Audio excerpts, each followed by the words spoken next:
तर उद्धव ठाकरेंच्या स्वबळाच्या नाऱ्यावर आता जोरदार टीका शिंदे गटाकडून करण्यात आलेली आहे। महापालिका निवडणुका स्वबळावर लढण्याचे संकेत उद्धव ठाकरे यांनी दिले। महापालिकेमध्ये एकटे लढा असं राज्यातील पदाधिकाऱ्यांचं मत असल्याचं देखील उद्धव ठाकरे यांनी कालच्या भाषणामध्ये म्हटलंय। तर स्वबळावर लढण्यासाठी मनगटात ताकद लागते अशा शब्दांमध्ये शिंदेंनी पलटवार केला। तर अमित शहांना जखमी वाघाचा पंजा काय असतो हे भविष्यामध्ये दिसेल असं म्हणत अंधेरीमधील मेळाव्यातून उद्धव ठाकरे यांनी अमित शहांवर जोरदार हल्लाबोल केला।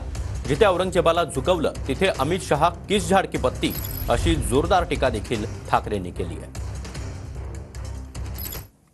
अब्दाली येऊन गेले अमित शहा आणि त्यांनी सांगितलं की महाराष्ट्रातला हा विजय उद्धव ठाकरेंना त्यांची जागा दाखवणार आहे। ठीक आहे अमित शहाजी, जखमी वाघ काय असतो आणि त्याचा पंजा काय करतो ते तुम्हाला येत्या भविष्यात दिसेल।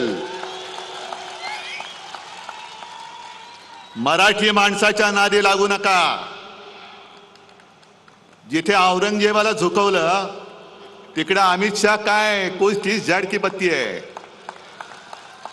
2.5 वर्ष यांना मिळत होती मुख्यमंत्री म्हणून। आता बसायचं तर बसा, नाही तर गावी निघून जा। मग ते लहान मुलांचं गाणं मला आठवतंय, रुसूबाई रुसू गावात बसू, नाही काय कोपऱ्यात बसू, तसं यांचं झालंय।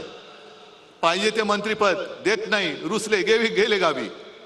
डावसला नेलं नाही, गेले गावी। खुर्ची बाजूला ठेवली नाही, गेले गावी। रुसूबाई रुसू गावात जाऊन बसू, पण आता डोळ्यातले आसू दिसायला लागलेत तुमच्या। बाळासाहेबांचे विचार सोडणाऱ्यांची अवस्था काय झाली बघा। परवाच काहीतरी रामदास भाईंनी कुठेतरी मुलाखतीमध्ये सांगितलं काय अवस्था आहे। बाळासाहेबांचे विचार ज्यांनी सोडले आज सहनही होत नाही आणि सांगताही येत नाही अशी परिस्थिती झाली आहे।